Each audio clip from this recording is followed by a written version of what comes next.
This is not breaking news. This is not a scandal. This is not about one person. This is about something far worse. A slow, quiet collapse. A system we've trusted now fractured, bleeding, and barely holding on. Right under our noses, entire departments meant to serve us are rotting from within. And the most dangerous thing, we can't see it. Not fully. Not yet. We just feel the cracks. And they're deepening. The stakes are higher than you think. The fallout is far more personal than you realize. But you're not supposed to notice. You're not supposed to ask why nothing ever changes. So here we are, waiting, watching. Unsettling truths are buried beneath the surface. And we're just getting started. Asterisk. Subscribe now to stay ahead. Let's dig into what's really happening. Asterisk. Let's get something straight. It's not about the people at the top. It's not about the names you know. It's about the machine that runs this government with no regard for you or anyone else. Bureaucracies built to protect us now function as their own kingdoms, insulated from scrutiny, detached from reality. This is no longer about accountability or service. It's about power. Power that shifted hands far beyond the reach of voters. A small group of elites, not elected, not accountable, now hold the reins. And they're doing exactly what they want. For them, it's business as usual. They control the narrative, they control the resources, and worst of all, they control the data. What was meant to be a safeguard, a check on power, has become a tool for manipulation. The truth? The system is rigged from the inside. And the longer we stay silent, the more entrenched it becomes. It's not just failing, it's evolving. But let's pause here, because what happens next will shock you. There's a shift that happened a long time ago. It wasn't abrupt, it wasn't loud, it was subtle, too subtle, and that's what makes it so dangerous. Think back. Before these systems were built to protect workers, to ensure fairness, back then they were structured with a simple mission: serve the people, serve the workers. But over time, things changed. The focus shifted slowly, imperceptibly. Now, those same institutions, meant to be the safeguard of workers' rights, are nothing but tools for corporate interests, political games, and self-preservation. You can see it everywhere if you look hard enough. The same systems that were supposed to uplift workers have been hijacked, and it's happening right under our noses. But here's the thing. This slow shift, this gradual erosion, it's the most dangerous part because we've normalized it. We've grown so used to it, we don't even question it anymore. But this quiet decay, it's getting worse. And in the next part, we'll see exactly how much damage it's already caused. And then it happens. A scandal breaks. A person gets caught. But it's not the story. Not really. Lori Chavez-Dar, Labor Secretary, caught in a web of allegations, parties, vacations, inappropriate relationships. It's all over the news. And it's shocking. But here's the thing, this isn't the story. This is just another symptom of a much larger issue. A symptom of a system that allows this to happen in the first place. Because when the machine runs this deep, when the system is this broken, it's not about one person. It's not about one scandal. It's about a larger rot. A failure so systemic, so ingrained, it's impossible to fix with just a few high-profile firings. This is bigger. This is deeper. So while the world watches her, asks questions, remember, this isn't about her. It's about the system that made it possible. And this is just the beginning. So how does it work? How does a system like this thrive? It's not by accident. It's by design. Behind closed doors, the rules aren't what they seem. Sure, there are laws, guidelines, regulations, but they're just window dressing. The real game happens in the back rooms, where power brokers trade favors, manipulate data, and control the flow of information. Who benefits? Not you. Not the workers. It's the elites. The ones who have the power to rewrite the rules to their advantage. The ones who can shape the narrative, control the data, and walk away without consequence. Who suffers? The ones at the bottom, the workers, the ones who rely on the system to protect them. And the worst part, they don't even know how badly they're being used.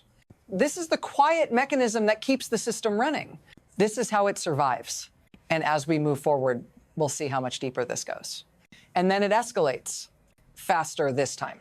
The system cracks open further. Now, it's not just a scandal, it's a breakdown. Data manipulated, truth twisted. The Bureau of Labor Statistics, once a gold standard, now a shadow of itself. How does 40% of inflation data get estimated? Made up. That's how, and it's not just numbers, it's people's lives. When data is twisted, when facts are bent, decisions are made wrong decisions. And the consequences, they're real. You might not see it immediately, but it's there. Inflation rising, wages stagnant, jobs slipping away while the powerful hold on tighter. This isn't just a glitch. It's the system failing, and it's happening right now. You feel it. You just don't know the full extent yet. Let me ask you something. How does it feel, you, the person watching this, the one who's struggling paycheck to paycheck every day? It's harder. Rising costs, a shrinking paycheck, a system that feels like it's not made for you. You work, you fight, but you're not winning. And here's the kicker, you're not the only one. Millions are in the same boat, drowning in a sea of broken promises and empty policies. And yet, they keep telling us the system is working. The economy is strong. Inflation is under control, but the numbers are lies. The truth is right in front of you every time you try to make ends meet. It's not just numbers, it's your life. It's your struggle, and it's being ignored. Systemic failure isn't some distant concept, it's your reality. We're going to keep digging into this because you deserve the truth. But this isn't just a local issue. It's a global one. When the system breaks down here, it doesn't just affect you, it ripples out. You think this is just about American workers? Think again. This is the kind of systemic collapse that shakes international markets, disrupts supply chains, and sends shockwaves across borders.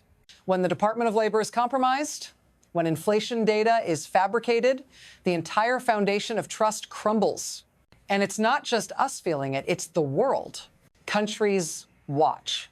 Investors notice. Governments react. And as this corruption spreads, it invites more chaos. What happens when global investors stop trusting American data? What happens when businesses stop believing in the numbers? The ripple effect goes far beyond our borders. And what's worse, this is just the beginning of a much larger unraveling. So what happens now? Where does this go from here? Let's look at three possible paths. One, asterisk, asterisk, adjustment, asterisk, asterisk. Maybe there's an overhaul. Maybe someone steps in, forces change, reestablishes trust. The system is repaired, rebuilt, slowly, painfully, but it happens. The damage is limited, and the world moves on, patched up, though scarred. Two, asterisk, asterisk, erosion, asterisk, asterisk. Things get worse, but slowly. The cracks deepen, and more people are left in the dark. Inflation climbs. The trust in data continues to crumble. Power becomes more concentrated, more corrupt. The systems degrade, but no one's willing to stop it.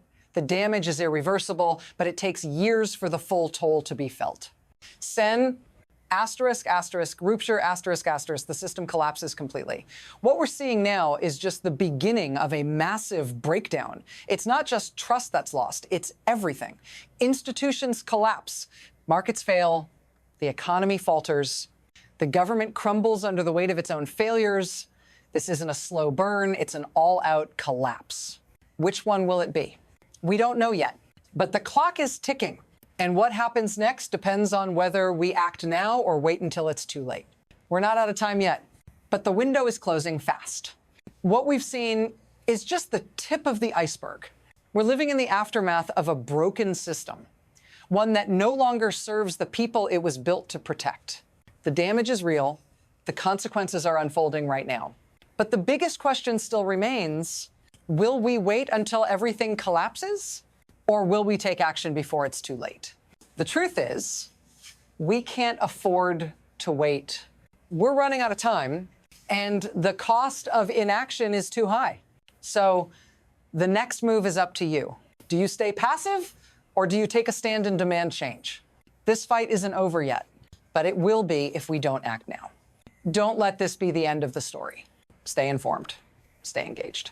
Because we're just getting started, asterisk. For more, subscribe and join the conversation. It's time to expose the truth. Asterisk.